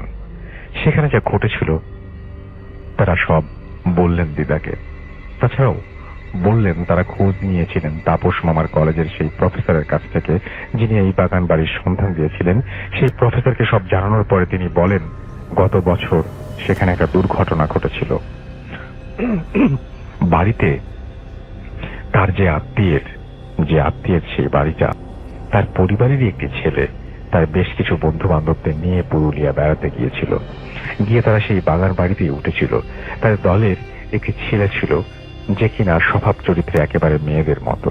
তাকে নিয়ে দলের বাকিরা খুব হাসি ঠাট্টা করত, সবসময় তাকে হেয় করত। তাকে একেবারে হাসির খোরাক করে রেখেছিল তারা। যার কারণে সে প্রথম থেকেই মানসিক অবসাদে ভুগছিল। তার উপর সেখানে বেড়াতে তাকে আরো নানাভাবে অপদস্থ করতে থাকে বাকিরা। একসময় তার মাত্রা ছাড়িয়ে যায়। সেই ছেলেটির সহ্যের সীমা ছাড়িয়ে যেতে থাকে, আর অপমান বরদাস্ত করতে না পেরে সে তার জন্য বরাদ্দ রাখা রুমে ঢুকে ভেতর থেকে দরজা বন্ধ করে দেয়। সবাই তখন ব্যাপারটায় গুরুত্ব বুঝতে পারেনি। কেউ কেউ মজা করে বলে যে সে রাগারাগি করে খিল দিয়েছে, কান্নাকাটি হয়ে গেলে সে নিজেই বেরিয়ে আসবে। এদিকে ঘরের ভেতর ঢুকে সেই ছেলেটি তার জীবনের চরম সিদ্ধান্ত নিয়ে নেয়। অবসাদের চূড়ান্ত পর্যায়ে পৌঁছে সে বেছে নেয় অন্তিম পরিণতি। সে সিলিং ফ্যান থেকে ফাঁস লাগিয়ে ঝুলে পড়ে। অনেকক্ষণ কেটে যাওয়ার পরও যখন দেখা গেল সে দরজা খুলছে না এবং ডাকাডাকিতে সাড়া দিচ্ছে না, তখন বাধ্য হয়ে তারা দরজা ভেঙে ফেলে। ভেতরের দৃশ্য দেখে তারা তখন পুলিশে খবর দেয় এবং পুলিশ এসে লাশ নিয়ে যায়। এই ঘটনার পর আর সেখানে কেউ যায়নি, থাকেনি। 1 বছর পর তাপস মামারাই প্রথম সেখানে গিয়ে থাকেন এবং তাপস মামা একই ঘরে ছিলেন যে ঘরে ছেলেটি আত্মহত্যা করেছিল। সব শোনার পর আমার মুখ দিয়ে কথা সরছিল না। এমন ঘটনাও ঘটে দুনিয়াতে, যার বুদ্ধিতে কোনো ব্যাখ্যা মেলে না। তাপস মামা ঠিক হয়েছে, কি হয়েছে ঠিক আমি জানি না, কোনো ধারণা নেই। তবে সেই অশরীরীর অস্তিত্বের কথা যদি ধরি, তবে একটা সূত্র উকি দেয়। যে ছেলেটি ওই ঘরে আত্মহত্যা করেছিল সে চেয়েছিল তার পুরুষ দেহেই নারী সত্তা বজায় রাখতে, কিন্তু এই সমাজ এই সহজ ব্যাপারটা ততটা সহজভাবে নেয়নি। অসহ্য বিদ্রুপের মাধ্যমে তাকে ঠেলে দিয়েছিল অবসাদের অন্ধকারে। সে হয়তো চেয়েছিল এক নারীর মতো হতে, তার পুরুষ দেহ নিয়েই, কিন্তু তার সে বাসনা অপূর্ণ রয়ে গেল। তাই হয়তো তাপস মামার দেহকে আশ্রয় করে সে তার বাসনা চরিতার্থ করতে চায়। তো এই ছিল ঘটনা। Thank you very much. ধন্যবাদ আমাদের সাথে থাকার জন্য। আশা করছি এই গল্পগুলো আপনাদের একটু হলেও ভয়ের অনুভূতি দিতে পেরেছে। যারা চ্যানেলে প্রথম এসেছেন তারা অবশ্যই চ্যানেলটি সাবস্ক্রাইব করবেন এবং ভিডিওটিতে লাইক করবেন। আর আপনারা আপনাদের সাথে ঘটে যাওয়া এই ধরনের ভৌতিক ঘটনাগুলো আমাদের লিখে অথবা অডিও আকারে ইমেইল করতে পারেন। আমরা সেই ঘটনাগুলো অবশ্যই আমাদের চ্যানেলে প্রচার করব। আমাদের ইমেল করার ঠিকানা ভৌতিককথন@gmail.com। আপনাদের সুবিধার জন্য আমাদের ইমেল আইডি আমাদের ডেসক্রিপশন বক্সে দেয়া থাকবে। ধন্যবাদ। আমার নাম মামুন আহমেদ, জেলা যশোর সদর, ডাক কুয়াদা বাজার, সিরাজ সিংহা। রাজল ভাই, আমার নিজের সাথেই ঘটেছে এই ঘটনাটি, যেটা শুরু হয় 2010 সাল থেকে আর এখনো রীতিমতো ঘটে চলেছে আমার সাথে। বর্তমানে আমার অবস্থা খুবই আশঙ্কাজনক। এখনো আমি বুঝতে পারছি না যে আমি কি করব। অনেক বছর ধরে ঘটনাটি ঘটার কারণে আমার এই ঘটনাটি অনেক বড়, তাই যতটা সম্ভব ছোট করে বলার চেষ্টা করছি। তখন রমজান মাস, রমজানের প্রথম দিন। আমরা অনেকে মিলে আমাদের গ্রামের মসজিদে ইফতার করতে যাই। বলে রাখা ভালো যে আমাদের মসজিদটি পূর্ব ও উত্তর দিকে রয়েছে কবরস্থান এবং দক্ষিণ দিকে রয়েছে বড় পুকুর ও পশ্চিম দিকে রয়েছে অনেকগুলি বাড়ি। যা হোক, যাওয়ার পর হুজুর আমাকে ডেকে বলেন প্লেটগুলো ধুয়ে নিয়ে আসতে। যে কথা সেই কাজ। মসজিদের টিউবওয়েলটি খারাপ থাকায় পুকুরে দিতে যাই। প্লেটগুলো প্রায় ধোয়া শেষ, এমন সময় আমি খেয়াল করলাম আমার কানে কেমন যেন একটা সাউন্ড আসতে লাগছে। আওয়াজটি মনে হচ্ছিল আকাশের দিক থেকে আসছে। আমি আকাশের দিকে তাকিয়ে দেখতে পেলাম কি যেন সারি বেঁধে খুব দ্রুত চলে যাচ্ছে। এমন সময় আমি লক্ষ্য করলাম যে কে যেন আমার দিকে এগিয়ে আসছে আকাশ থেকে। আমার চোখের পলক পড়তেই দেখতে পেলাম যে যে আসছিলেন সে আমার সামনে। সে আমাকে বলল, ভয় পেও না, আমি তোমার কোনো ক্ষতি করব না। তাকে দেখতে খুবই উজ্জ্বল লাগছিল, গায়ে জড়ি জাতীয় লম্বা পোশাক, হাতে ছিল একটা লাঠি জাতীয় কিছু, মাথার চুল পায়ের গোড়ালি পর্যন্ত। আমি তার কথা আর জবাবে বলি, আমি তো ভয় পেয়েছি। সে বলে, কই, তুমি তো ভয় পাওনি বলে আমার শরীরে 3 বার ফু দিল আর বলল, আজ সময় নেই, তোমার সাথে পরে দেখা করব, ভালো থাকো, বলেই অদৃশ্য হয়ে গেল। আমি প্লেটগুলো নিয়ে উপরে উঠে আসি। তারপর আমি আমার বন্ধুদের বলি, তোমরা কি কিছু দেখেছো আমার সামনে দাঁড়িয়ে থাকতে? ওরা বলে, কই না তো। আমি আর কাউকে কিছু বলি না, মনের ভুল ভেবে। ঈদের কিছুদিন পর আমি সেই মহিলাকে আবারও দেখতে পাই স্বপ্নে। তিনি আসেন, আমার সাথে কথা বলেন বিভিন্ন বিষয়ে। এভাবে চলতে থাকে কিছুদিন। তারপর একদিন তিনি আমাকে তাদের ওখানে নিয়ে যান বেড়াতে। আমাকে যেভাবে তিনি নিয়ে যান, তিনি আমাকে বলেন আমি যা পড়বো তুমিও তাই সাথে সাথে পড়বে। তিনি যা পাঠ করলেন আমি তার সাথে তাই পড়লাম, আর বললেন তুমি আমার হাতের ওপর উঠে দাঁড়াও। আমি সেই মুহূর্তে দেখতে পেলাম তার হাতটি বিশাল বড় হয়ে গেল। আমি উঠে দাঁড়ালাম। তারপর তিনি আমাকে বললেন চোখ বন্ধ করো। আমি না বলা পর্যন্ত চোখ খুলবে না। আমি বলি ঠিক আছে। 5-6 মিনিট পর বলল চোখ খুলো। আমি চোখ খুলতেই দেখতে পেলাম রাজপ্রাসাদের মতো বাড়ি, মনে হচ্ছিল সোনা দিয়ে তৈরি করা, চারিদিকে ফুলের বাগান, অনেক বড় বড় গাছপালা আর অনেক অদ্ভুত কিছু। তিনি আমাকে ওই রাজপ্রাসাদের বাড়ির মধ্যে নিয়ে যান। আমাকে একটি জায়গায় বসতে দেয়া হয়। বসে আছি। ঠিক সেই সময় একটা মেয়েকে দেখতে পাই। মেয়েটার মুখটা দেখা যাচ্ছিল না, মুখে একটা কাপড় জাতীয় কিছু ছিল। সেই কারণে আমি সেই মহিলার কাছে জিজ্ঞেস করতেই তিনি বললেন ও আমার একমাত্র মেয়ে। তারপর তিনি তার মেয়েকে ডেকে আমার সঙ্গে পরিচয় করিয়ে দেন। অনেক গল্প হয় আমাদের। তারপর তিনি আমাকে একটা লাঠির মতো কিছু দেন আর বলেন এটা তোমার কাছে রাখো, তোমার সাথে আমরা দেখা করি এ বিষয়ে কারো সাথে কোনো কিছু বলবে না বা শেয়ার করবে না। তারপর আমি ওনাকে বলি আমি বাসায় যেতে চাই। তারপর আর কিছু মনে নেই। সকালে ঘুম থেকে উঠে স্বপ্নের কথা ভাবি আর নিজে মজাও পাই। স্বপ্ন তো স্বপ্নই, কিন্তু হাত মুখ ধুতে গিয়ে দেখতে পেলাম আমার ডান হাতে যে লাঠিটা দিয়েছিল সেই লাঠির দাগ আমার হাতের মধ্যে রয়েছে। পানি ও সাবান দিয়ে ধোয়ার চেষ্টা করছি কিন্তু কিছু হচ্ছে না। তারপর এই দাগটি আমার হাতে থাকে অনেক দিন। আস্তে আস্তে দাগটি অদৃশ্য হয়ে যায়। তারপর ভালোই যেতে থাকে দিনকাল। অনেকদিন পর মাঝে মাঝে স্বপ্নে আসে, আমাকে নিয়ে যায়, আবার ফিরে আসে, এভাবে চলতে থাকে। হঠাৎ একদিন আমাকে নিয়ে যায়, কিন্তু আর আমাকে বাড়িতে আসতে দেয়া হবে না বলে। আমি প্রশ্ন করলাম কেন আমাকে যেতে দেবেন না? তিনি আমাকে বললেন দেখো আমাদের একমাত্র মেয়ে আমাদের কাছে যা চেয়েছে তাই পেয়েছে, আর আমার মেয়েটা খুবই জেদি, তোমাকে ওর ভালো লেগেছে এই কারণে। আমি বললাম তাকে কৌতূহল করে দেখেন আমি তো তার চেহারা কখনো দেখিনি, একটা আবরণ থাকে সব সময়, তবে আমি কিভাবে রাজি হব? তিনি আমাকে বললেন তুমি ওকে দেখতে চাও? আমি বলি হ্যাঁ।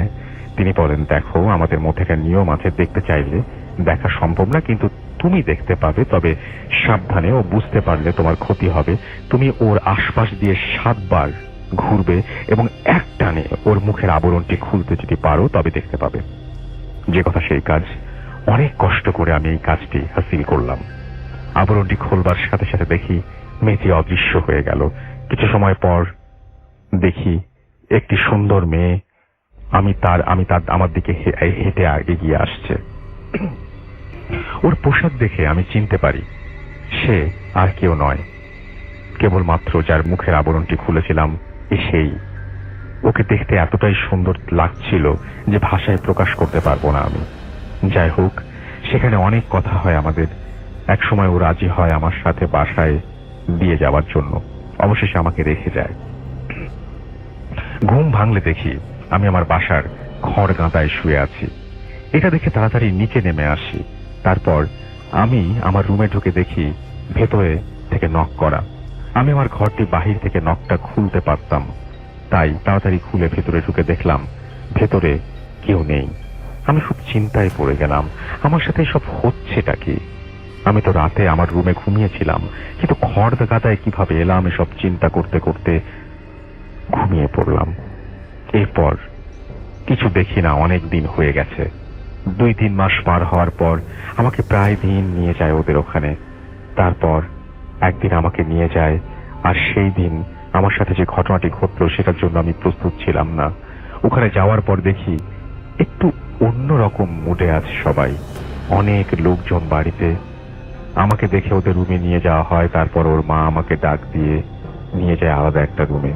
যে রুমের ভেতরে ছিল সেই মেয়েটি, ওর মা আর আমি। কথা হয় যে আমার আর তার মেয়ের নাকি আজ বিয়ে। এ কথা বলে তিনি বলেন তোমরা কথা বলো, আমি বাইরে থেকে আসছি। এ কথা বলে তিনি বেরিয়ে যান। রুমের ভেতরে আমি সেই মেয়ে ছাড়া আর কেউ নেই। অনেক কথা হলো দুজনের মধ্যে। একটা পর্যায়ে বিয়েতে রাজি না হওয়া কোনো উপায় থাকলো না আমার। তারপর আমাদের বিয়ে হলো। সেদিন আমাকে আমার বাসায় আসতে দেওয়া হবে না বলে বায়না ধরল সে। তাকে অনেক ভাবে বোঝানোর পর সে রাজি হয়। তারা অনেকে এসে আমাকে আমার বাসায় রেখে যায়। সকালে ঘুম ভাঙে একটু দেরিতে। ঘুম থেকে উঠে দেখি আমার সমস্ত হাত জুড়ে অনেক দাগ, হাতে মেহেদি দিলে যেমন হয়। এ কাহিনী হওয়ার পর খুব চিন্তিত হয়ে গেলাম আমি। কেউ যাতে কিছু না বুঝতে পারে সে কারণে আমি হাতওয়ালা শার্ট পরে ঘুরতাম। তারপর ভালোভাবে কাটতে লাগলো। কিছুদিন যাওয়ার পর একদিন আমি আমার বাজার থেকে বাড়ির দিকে একা একা আসছিলাম। রাস্তা ফাঁকা, এক পাশে মাঠ, অন্য পাশে বাগান। হঠাৎ আমার সামনে এসে হাজির হলো আমার সেই স্বপ্নে দেখা মেয়েটি, যার সাথে কিছুদিন আগে আমার বিয়ে হয়েছিল। আমি তখন থমকে দাঁড়িয়েছিলাম। আমার মুখে কোনো ভাষা ছিল না, শুধু শরীরটা ঘামছিল। ঠিক সে সময় ও বলল, আমায় চিনতে পারছো না? এমন ভাবে অনেক কথা বলে এক সময় ও আজ আমি তোমাদের ওখানে নিয়ে যাব, আমাকে নিয়ে যাবে এবং আসতে দেবে না বলে বায়না করে। আমি ভাবতে পারছিলাম না আমি কি করব। ওকে আমি অনেক কথা বলে ফেরত পাঠিয়ে দিলাম। ও চলে গেল। মাঝে মধ্যে ও এসে আমার সাথে সরাসরি দেখা করত এবং বলতো। এভাবে কাটতে লাগলো জীবন। 3-4 মাস আর আসে না, দেখা হয় না। মনে মনে ভাবলাম, যাক, বাঁচা গেছে। 2014 সাল। আমি তখন কলেজে নতুন। অনেক বন্ধু হলো আমার।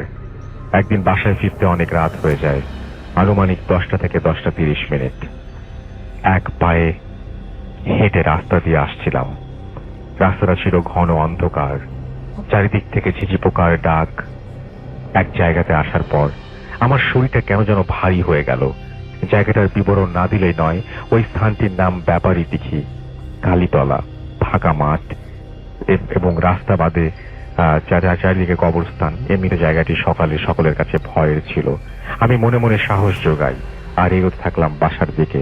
একটা সময় আমি লক্ষ্য করলাম আমি হাঁটছি, তবে স্থান পরিবর্তিত হচ্ছে না। আস্তে আস্তে আমার পা আর চলছে না। মনে হচ্ছিল পেছন থেকে কে যেন পা টেনে ধরেছে। শরীরের শক্তি যেন হারিয়ে যাচ্ছে। শরীরের সকল পশমগুলো দাঁড়িয়ে গেছে। আমি তখন চিৎকার করতে চাচ্ছিলাম, কিন্তু আমার মুখ থেকে কোনো কথা বের হচ্ছিল না।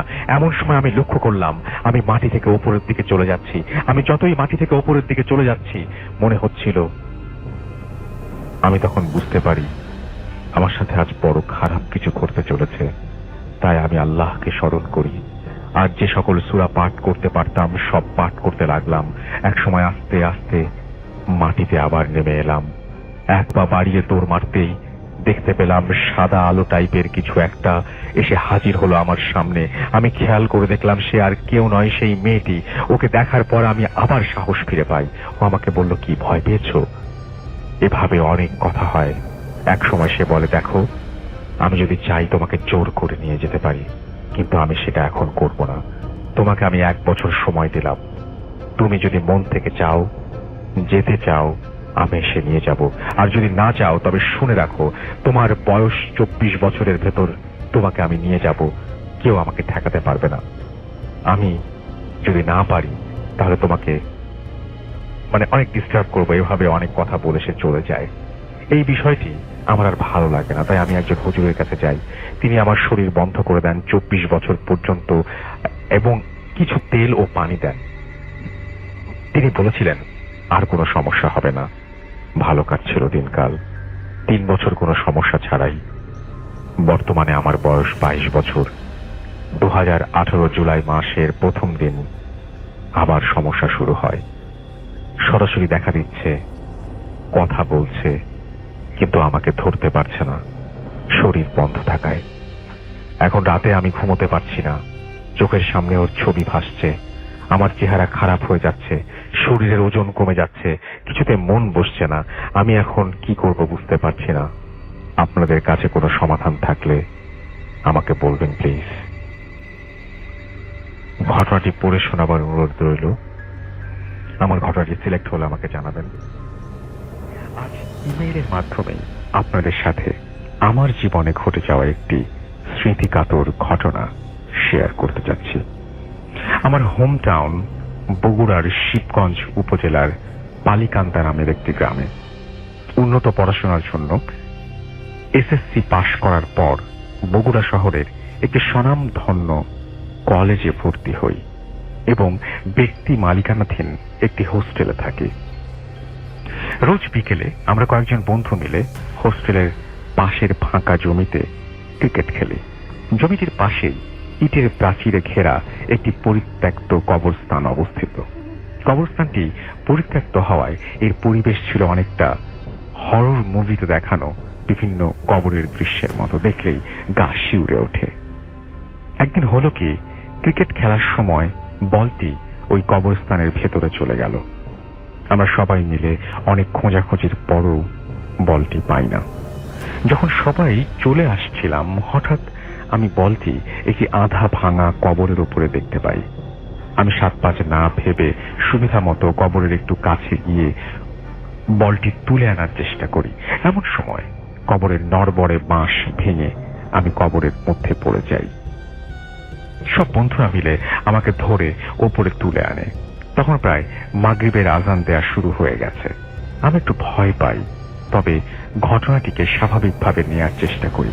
হোস্টেলে এসে নিত্যদিনের মতো কাজকর্ম, পড়াশোনা শুরু করি, ডিনার করি, আড্ডা দেই, ফেসবুকিং করি, ইত্যাদি ইত্যাদি। রাত প্রায় 1টা বেজে যায় এবং এরপর আমি ঘুমিয়ে পড়ি। এর মধ্যে সন্ধ্যার ঘটনাটি আমার একবারও মনে হয়নি।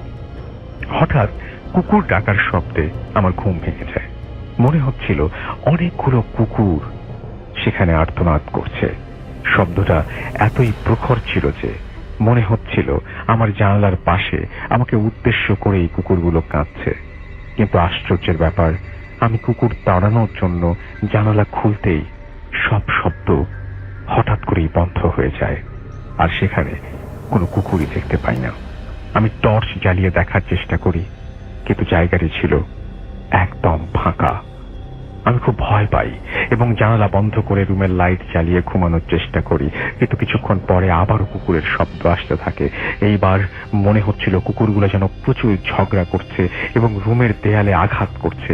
আমি অতিরিক্ত ভয় পাই। একটু সাহস করে আল্লাহর নাম নিয়ে জানালা খোলার পর আমি দেখতে পাই 4টি আগুনের গোলা আমার দিকে ছুটে আসছে। আমি দৌড়ে রুম থেকে বেরিয়ে গিয়ে হোস্টেলের বন্ধুদের ডাক দেই। আমাকে শান্ত করতে তারা বলে আমি হয়তো স্বপ্ন দেখেছি। তারা বলে ওরা হয়তো এমন প্রখর শব্দ শুনতে পায়নি, কিন্তু আমি জোর গলায় বলতে পারি ওইটা স্বপ্ন ছিল না। ধরলাম ওইটা আমার স্বপ্ন বা হ্যালুসিনেশন। কিন্তু এর পরবর্তী সময়ে যা ঘটে সেগুলোকে আপনারা কি বলবেন? এক রাতে যা ঘটলো তার জন্য আমি প্রস্তুত ছিলাম না। ওই রাতে ঠান্ডা কিছুর স্পর্শে হঠাৎ আমার ঘুম ভেঙে যায়।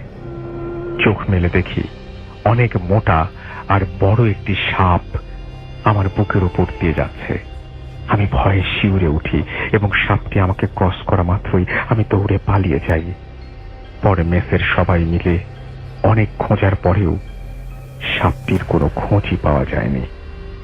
প্রতিদিন রাতে ভয়ঙ্কর স্বপ্ন দেখতে থাকি এবং সবসময় মনে হয় আমার আশেপাশে কেউ আছে।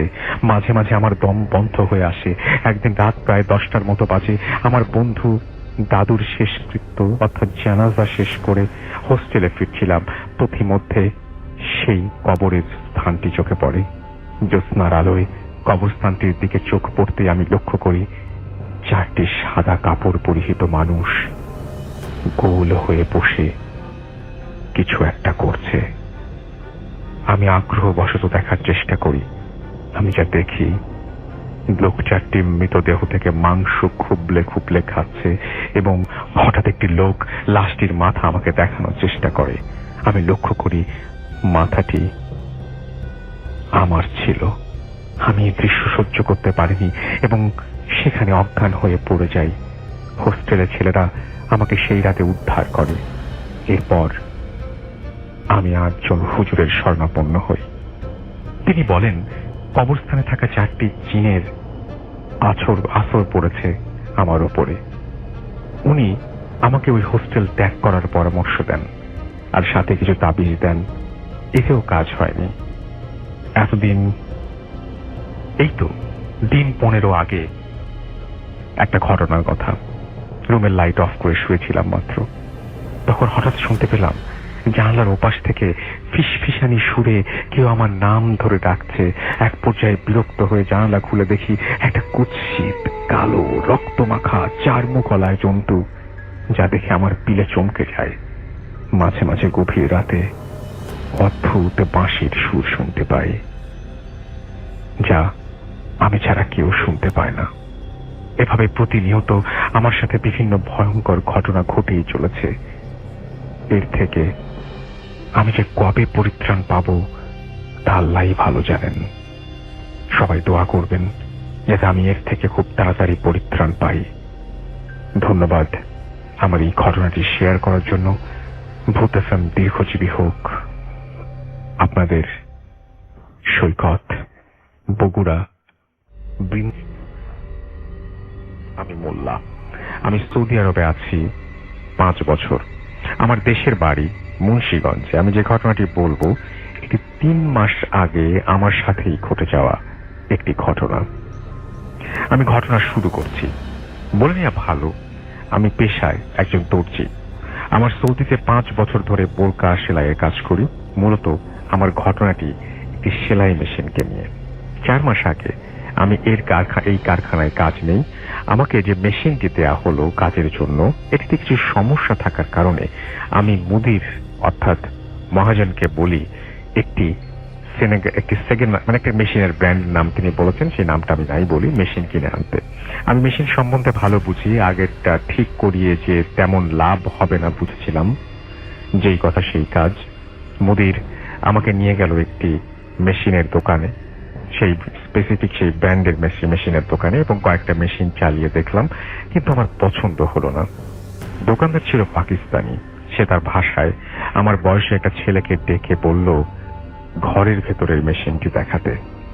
মেশিনটা দেখে নতুনের মতোই মনে হলো, তাও অনেক ভালো কোম্পানির, দামেও কম। আমার পছন্দ হলো, কিন্তু আমি কোনো পাত্তা না দিয়ে আমি দোকানের ছেলেটাকে, কেন জানি মেশিনটা আমার দোকানের ছেলেটা আমাকে নিতে বারবার মানা করছিল, আমি কোনো পাত্তা না দিয়ে মেশিনটা নিয়ে আসি। কিন্তু কয়েকদিনেই আমার আঙুল দিয়ে কয়েকবার সূচ ঢুকে যায়।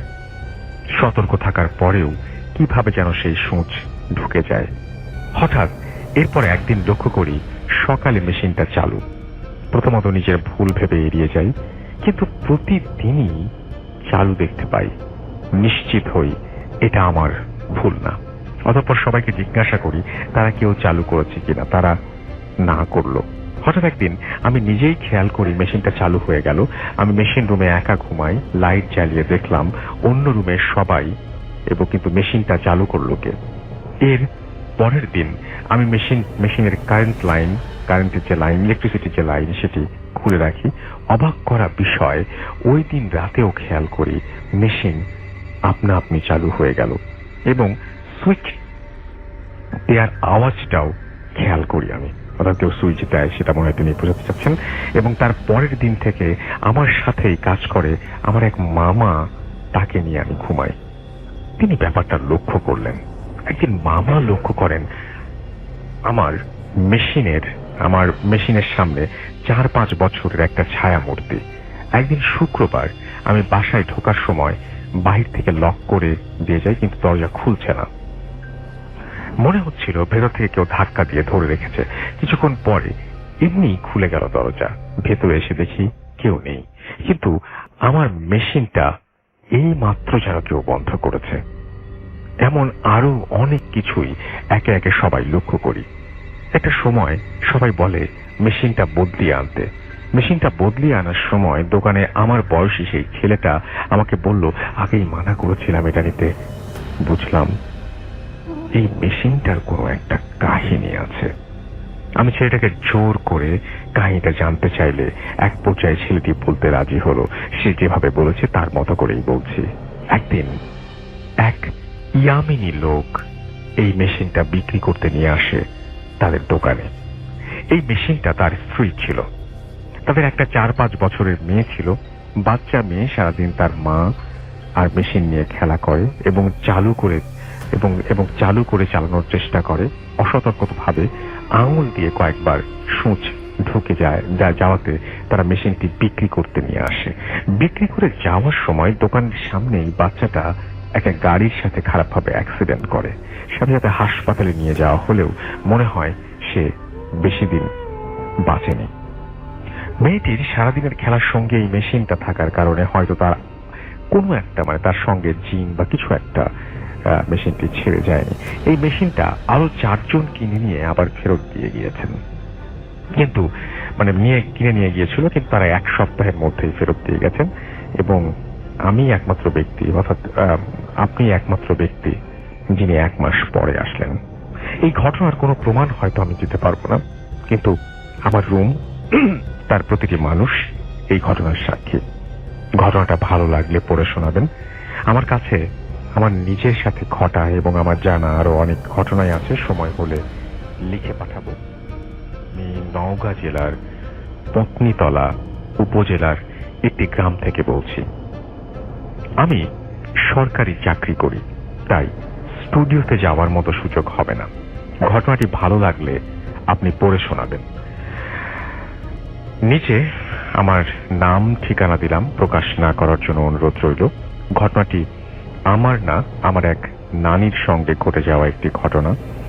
আমার মা আমাকে বলেছে ঘটনাটি আজ থেকে 60 থেকে 70 বছর আগের ঘটনা।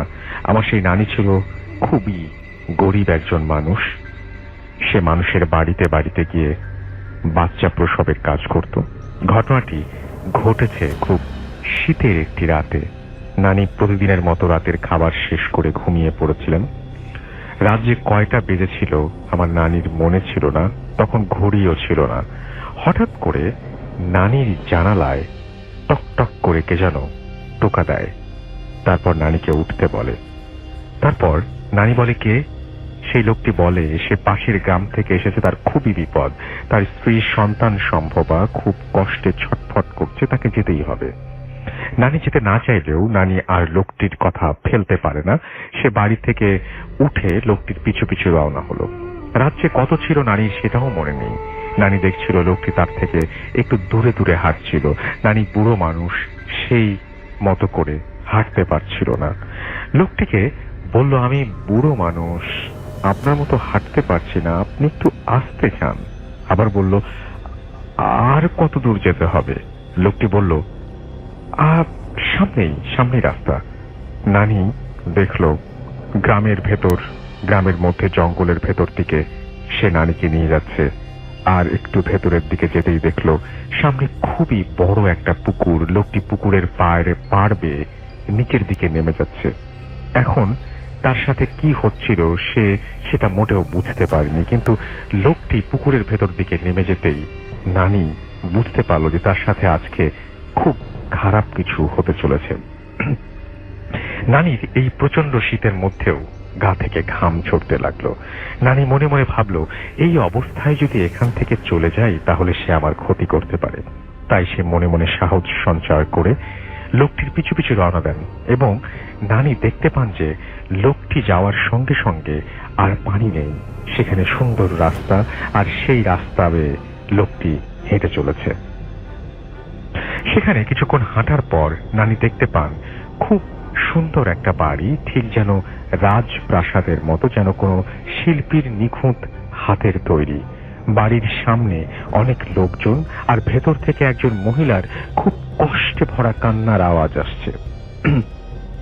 সেই লোকটি নানিকে ইশারা করে ভেতরে যেতে বলল। নানি গিয়ে দেখল একজন মহিলা সন্তান জন্ম দেওয়ার জন্য ছটফট করছে। নানি সেই মহিলার সঙ্গে প্রায় 1 ঘন্টা চেষ্টা করে সন্তান ভূমিষ্ঠ করাতে পারে। তারপর নানিকে সেই জিনটি কিছু কাপড় ও একটা ইটের সাবান দেন এবং বলেন যে গোসল করতে। নানি গিয়ে দেখতে পান যে বর্তমান যুগের সুইমিং পুলের মতো একটা পুকুর, সেখানে আরো অনেক প্রায় 9-10 জন মহিলা সেখানে গোসল করছে। নানি গোসল শেষে জিনটিকে বলল তাকে ফিরিয়ে দিয়ে আসতে, কিন্তু জিনটি তাকে একটা ঘরের মধ্যে নিয়ে গেল এবং সেখান থেকে তাকে ইচ্ছা মতো সোনা, টাকা পয়সা, সে যা চায় তাই নিতে বলল। কিন্তু নানি খুব ভয় পেয়ে গেল এবং সে বলল তার এসব কিছু চাই না, তাকে ফিরিয়ে দিয়ে আসতে। নারীর অনেক জোরাজুরির পর তাকে ফিরিয়ে দিতে রাজি হয় এবং জিনটি বলে সে যেন এই কথাগুলি কাউকে না বলে, বললে তার ক্ষতি হবে। বলে রাখা ভালো যে এর মধ্যে 7 দিন অতিবাহিত হয়েছে। এর মধ্যে নারীকে সকালে ঘরে না পেয়ে সবাই খোঁজাখুঁজি করতে শুরু করে এবং একদিন নারীকে শোবার ঘরে দেখে সবাই বলে সে এই 7 দিন কোথায় গিয়েছিল। নানি কোনো কথা বলে না এবং নারীর শরীরে প্রচন্ড জ্বর, অনেক চিকিৎসার পরেও ভালো হচ্ছে না সেই জ্বর, এবং নানি শুধু শয়নে স্বপনে শুধু সেই জিনটিকে দেখে। একদিন রাতে নানির শরীরে প্রচন্ড কাঁপুনি সহকারে জ্বর আসে এবং নানিকে একটা ভ্যানে করে ডাক্তারের কাছে নিয়ে যাওয়া হয় এবং রাস্তার মধ্যে সেই জিনটি সাদা পোশাক পরে হাজির হয় এবং বলে এই অসুখ কোনো ডাক্তারের কাছে নিয়ে গেলে ভালো হবে না, এবং বলে যে স্থানীয় একটি মাদ্রাসার বড় হুজুরের কাছে নিয়ে যেতে হবে এবং খালি পায়ে সেখানে যেতে হবে। নিয়ে আসার সময় পেছন ফিরে তাকানো যাবে না।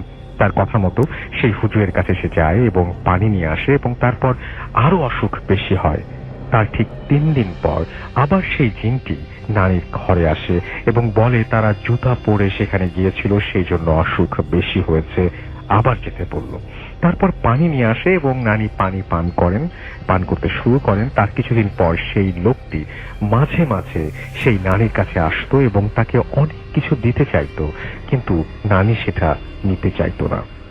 একদিন নানির ঘরে একটা বস্তায় করে কিছু চাল, কিছু মিষ্টি এবং কিছু ফল নিয়ে আসে এবং বলে যে নানি অনেক উপকার করেছে, যেটা অনেকে চেষ্টা করেছে কিন্তু কেউ পারেনি, নানি সেটা পেরেছিল, তাই নানিকে সে কিছু দিতে চায় এবং ছেলেকে দেখে আসতে বলে।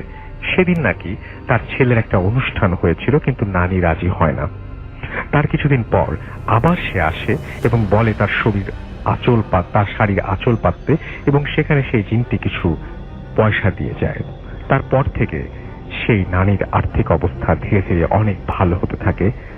এখন তারা অনেক ধন সম্পদের মালিক এবং অনেক বড় বাড়িও করেছে। এলাকার সবাই বলে যে জিনদের বাচ্চা ধরে তারা, অর্থাৎ নানি, অনেক ধনী হয়ে গেছে। আর সেই নানি যতদিন পৃথিবীতে বেঁচে ছিলেন সেই জিনটি মাঝে মাঝে আসতো এবং একবার সেই ছেলেকেও নিয়ে এসেছিল। এই ছিল আমার জানা একটি ঘটনা। ভালো লাগলে পড়ে শোনাবেন। ধন্যবাদ আমাদের সাথে থাকার জন্য। আশা করছি এই গল্পগুলো আপনাদের একটু হলেও ভয়ের অনুভূতি দিতে পেরেছে। যারা চ্যানেলে প্রথম এসেছেন তারা অবশ্যই চ্যানেলটি সাবস্ক্রাইব করবেন এবং ভিডিওটিতে লাইক করবেন। আর আপনারা আপনাদের সাথে ঘটে যাওয়া এই ধরনের ভৌতিক ঘটনাগুলো আমাদের লিখে অথবা অডিও আকারে ইমেইল করতে পারেন। আমরা সেই ঘটনাগুলো অবশ্যই আমাদের চ্যানেলে প্রচার করব। আমাদের ইমেল করার ঠিকানা bhautikkathon@gmail.com। আপনাদের সুবিধার জন্য আমাদের ইমেল আইডি আমাদের ডেসক্রিপশন বক্সে দেয়া থাকবে। ধন্যবাদ।